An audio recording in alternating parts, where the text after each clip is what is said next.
Do you ever feel like you're wasting your 20s? Do you ever feel like you're not making the most of your time? You know that you should be doing more than what you are doing? Well, in this video, I'll share my thoughts on why we feel that way and what we can do about it. So let's dive deeper into this aspect of wasting time. Can you really waste time? I'm asking this because I had a lecturer in university who used to say that it's impossible to waste time. And if you think about a quote by Socrates, and I'm paraphrasing it, he said that a life that is not evaluated is a life that is wasted. You may have a perception of who you think you are. You may also have a perception of how you think other people think of you. But the truth about who you are is in how you spend your time. If you want to know your values, if you want to know your principles, if you want to know what is most important to you, look at what you spend most of your time on. Fortunately, unfortunately, that is who you are and that is where your values point to. So that's in that aspect, I do agree that you can't really waste your time if you keep evaluating it. Like, the information isn't really wasted, but you also have to act on the information. The other aspect of this I wanted to touch on is you can only waste your time if you had a goal. So if you had a goal for spending the next 2 hours and you don't achieve that goal, that you can say that time is wasted because it did not do, or you did not do what you were supposed to do in that required time. I'll talk a bit more about this in the next future sections. But before I get there, I want to also investigate why we feel like we are wasting our 20s and why we feel like we are not making the most of our time.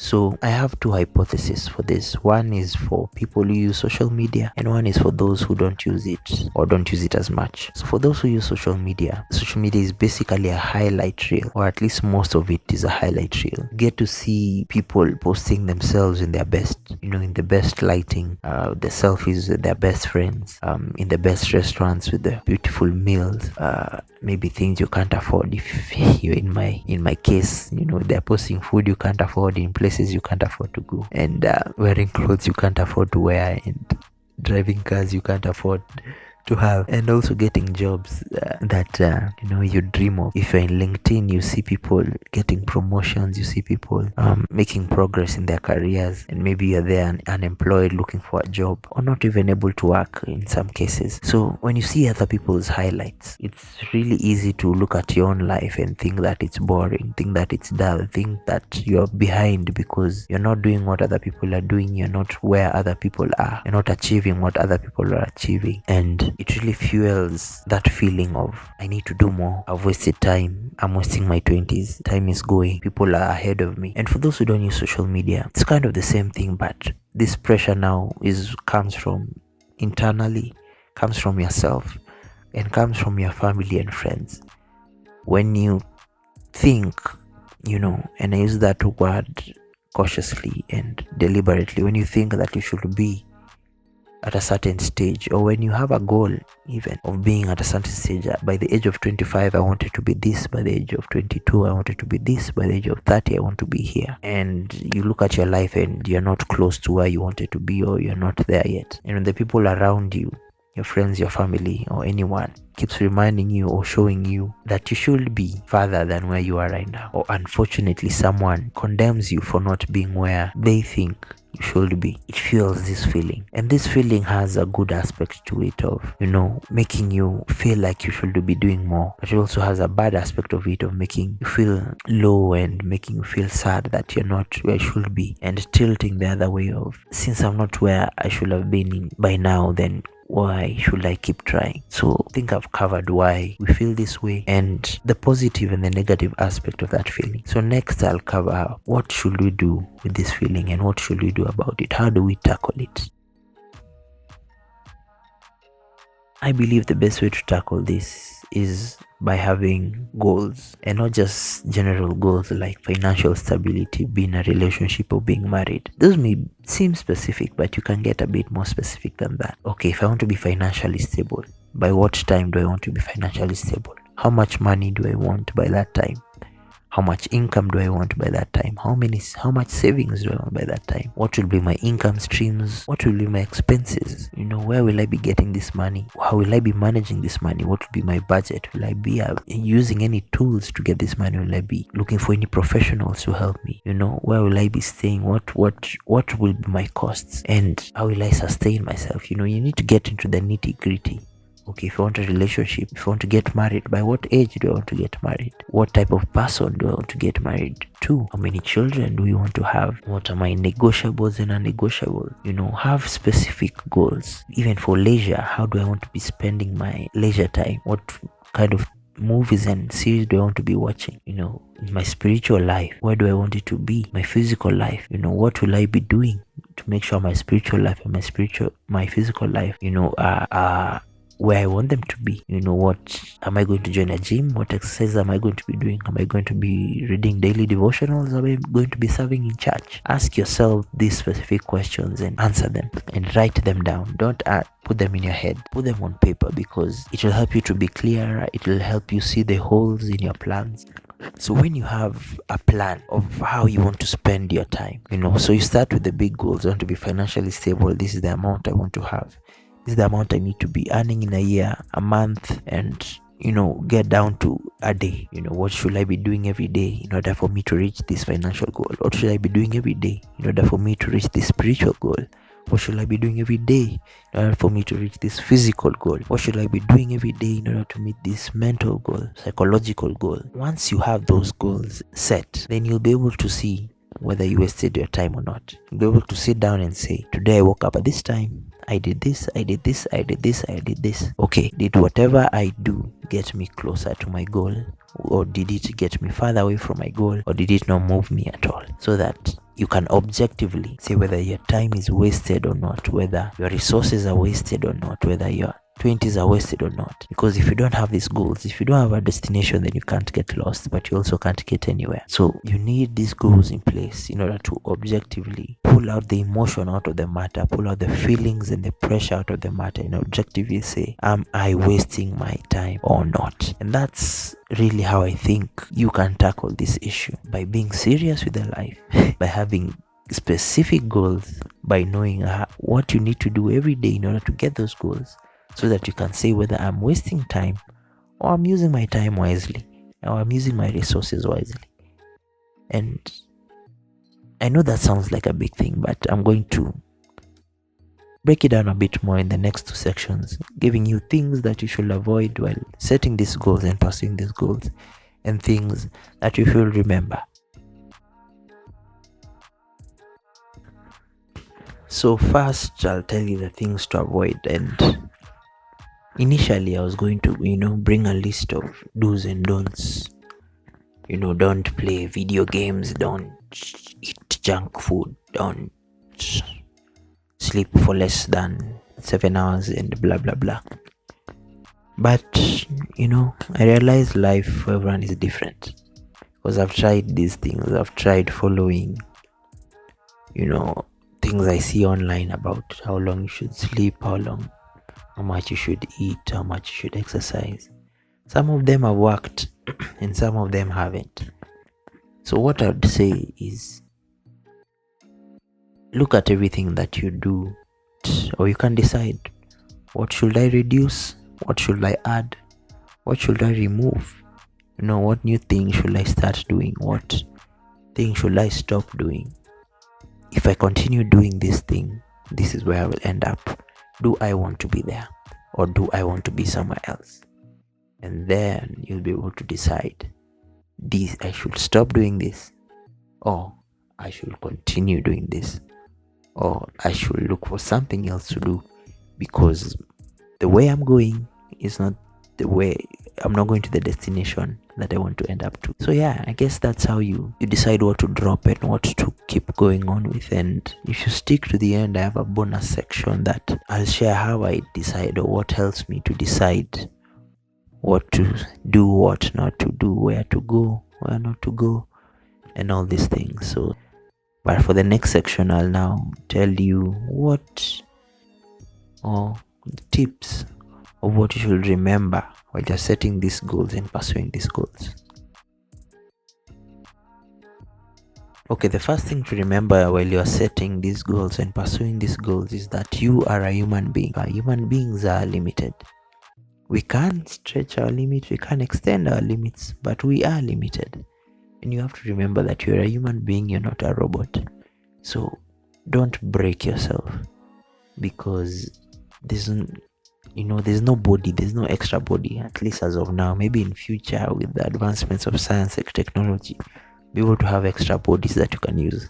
But as of now, the body you have is the body you're stuck with. The mind you have is the mind you're stuck with. And if you stretch them for too long, or you stretch them too far, they will break and you'll face the consequences of that breakage.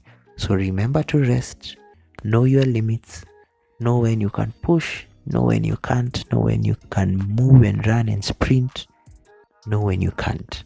Remember, you are a human being. The second thing I want to remind you, there is no rush. I know when we're 20, you're told, oh, these are the golden years, man. Don't waste these years. Don't you waste these years, man. When you're 30, you're going to regret it. And I'm not 30, I'm 27.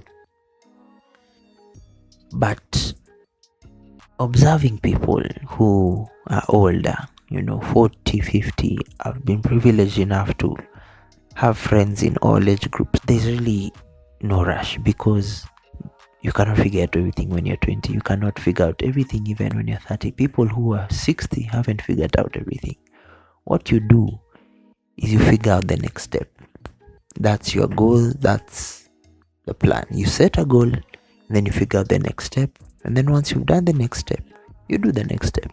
Because you may reach somewhere and decide, oh, I don't follow this path anymore.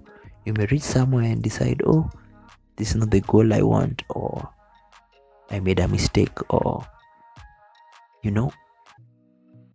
things are not set in stone. When you are 30, there won't be a deadline and say, okay, whatever decisions you've made up to now, you can make no more. You have to go with them. Whatever career choice you've made now, you are locked in until you die. Whatever path you've set now, you are locked in it until you die. There will be no locking in of answers and choices. That goes to my next 2 points, which is, you're going to make mistakes. Plans can change. Plans can change, and you're going to make mistakes. So even as you make a plan, be aware and be open to changing it. If it doesn't work, it doesn't work. You may need to change things, and that's okay. It's okay to change careers. It's okay to change relationships. It's okay to change goals. We are human beings. We live in an environment that's ever changing, and also we are also complex, and things change in us. Things happen to us that change us. So expecting whatever you decide when you're 20 to be set in stone and never change until you die is a bit unrealistic. Can it work? Yes. Can things go extremely well and you'll never have to change and you'll never need to make any adjustments to your plan? Maybe.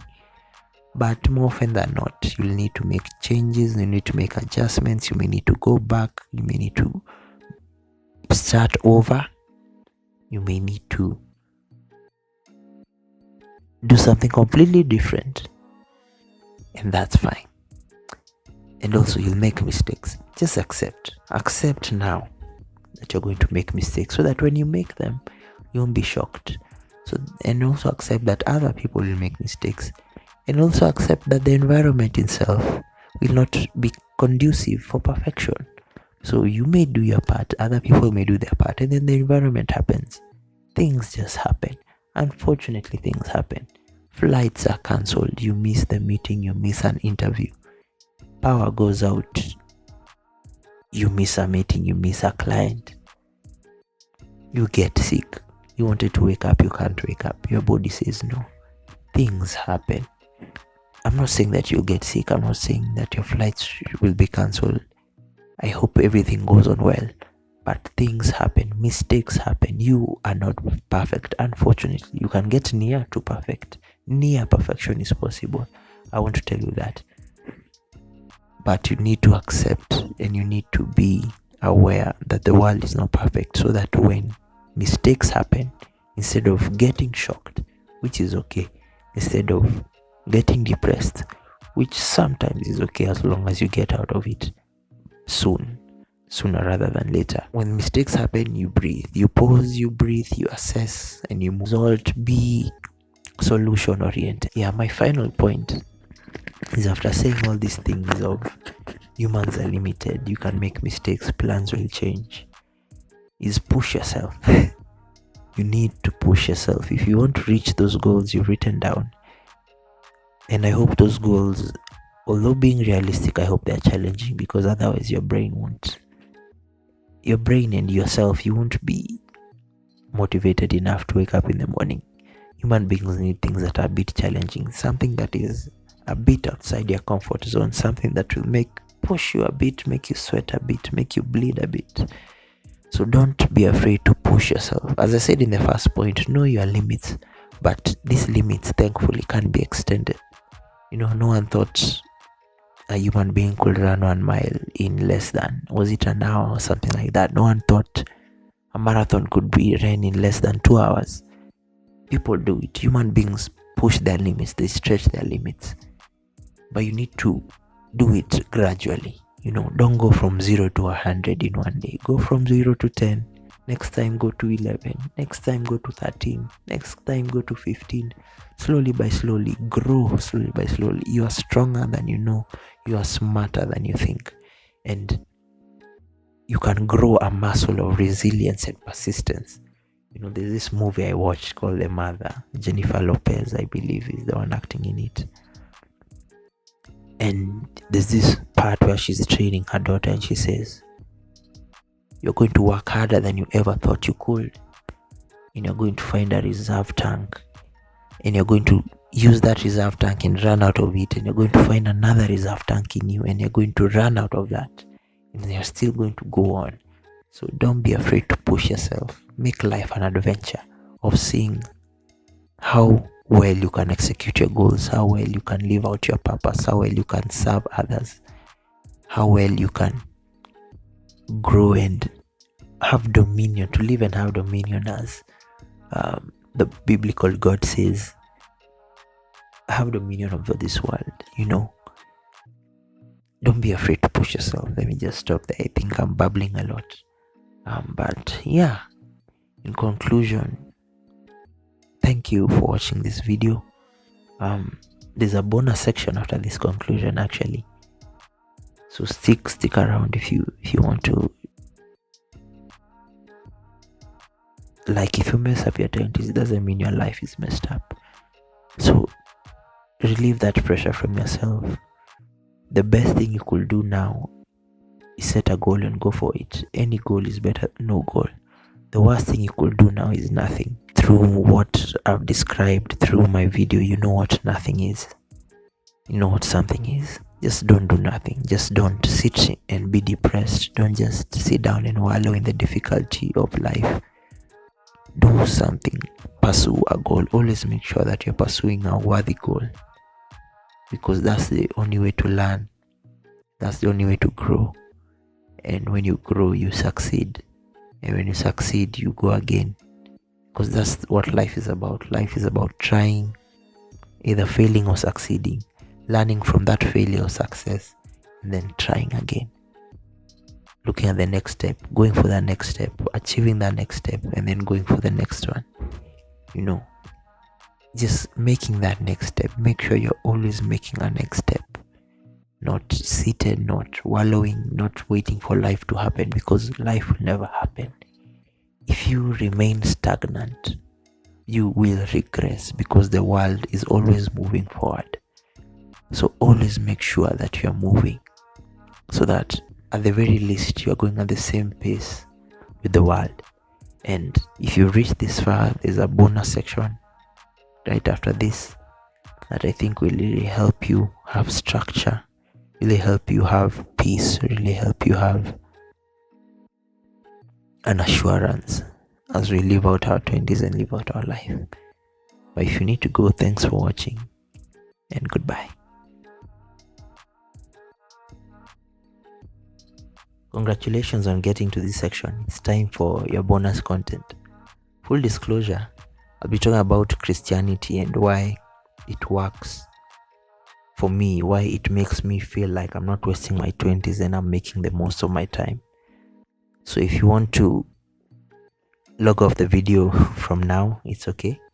But if you're not a Christian, I'd be interested in knowing why. So shoot me a DM in my social media handles. You can send me an email, or you can tell me in the comments why you're not a Christian and what's keeping you from becoming a Christian. Now, for those who are either Christians or who are willing to listen, the first reason why Christianity helps me to make the most of my time is because it gives me a goal. The Bible says, love God with all your heart, all your mind, all your soul, and all your strength, and love your neighbor as yourself. Those are the greatest commandments. And it also says, seek ye first the kingdom of God and his righteousness, and all these other things will be added unto you. And in the context of that second verse, all these other things are your needs, your food, shelter, clothing. Basically, if you seek God and his righteousness, everything else you need will be taken care of. And I think that alleviates a lot of pressure, because as you grow older, as you start your early 20s, you realize you have a lot of responsibilities.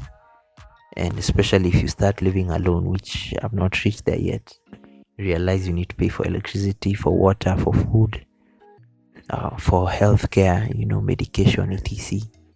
There are so many needs that you need to take care of. But having an answer, having a solution in that God is telling you, just take care of this one thing, and then I'll take care of everything else. Having that assurance, having that option is really relieving. It's relieving of pressure, really.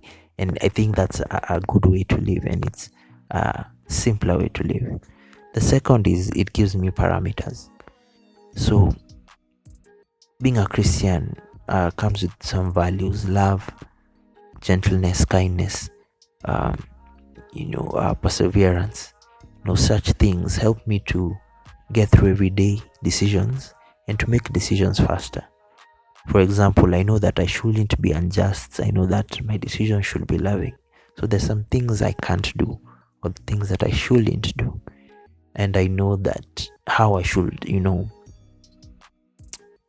behave in front of other people, how I should carry myself. So it gives me a blueprint of how to live.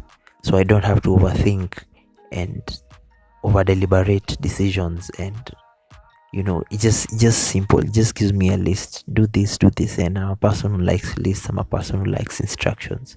So that gives me a simpler life and helps me to waste less time deliberating decisions.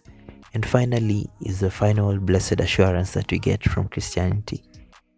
For God so loved the world that he gave his only begotten Son, that whoever believeth in him will not perish but have everlasting life. That is John 3:16. A promise, a conditional promise of everlasting life, that I need to believe in Jesus Christ, that I need to believe in my heart and declare with my mouth. Another scripture says that Jesus is Lord and I will be saved. I think I've mixed up a bit of scriptures there, but I think you get the point. So basically what this does to me is it assures me that even if I don't reach the goals that I aspire to reach, and I don't achieve, the dreams, and I don't become rich, I don't become financially stable, even if life doesn't go according to plan, I still have an assurance that I'll be in paradise with my Father, in paradise with my Creator. And I think that helps me to have less pressure when I'm pursuing my goals, be less desperate, be less stressed about things going wrong or plans not going the way they should. And it keeps me calm, it keeps me peaceful, and it allows me to be focused. But even when things don't go my way, I have something else to rely on. I have somewhere to rest on, that my seat in heaven is still secure. And that's really a nice way to live that's really a peaceful way to live. And that's how I wish everyone would live, because yeah, I mean, doesn't it sound nice to you? So if you want to join me in this peaceful, simple way to live, and mark my words, I'm saying it's simple, I'm not saying Christianity is easy, but it makes life simpler. And if you want to join me, I've left a link in the description that you can click on, and it will help you begin your journey as a Christian. And if you want someone to talk to, if you want someone to pray for you, my social media handles are available. I'll put them in the description, and also my email is there if you want to shoot me an email, because I know not everyone uses social media. And you can also use the comment section to let me know what you think about what I've said about Christianity, what you think about what I've said in this whole video. So just thank you for watching, and my final words will be, if you feel like this burden of your 20s and this burden of all this pressure of life is too heavy, Jesus Christ invites you to exchange the burden of this life for his burden, because his yoke is easy and his burden is light. So accept Jesus into your life and live for him, and life will be a little bit lighter. Thank you for watching. Like, subscribe, and bye bye.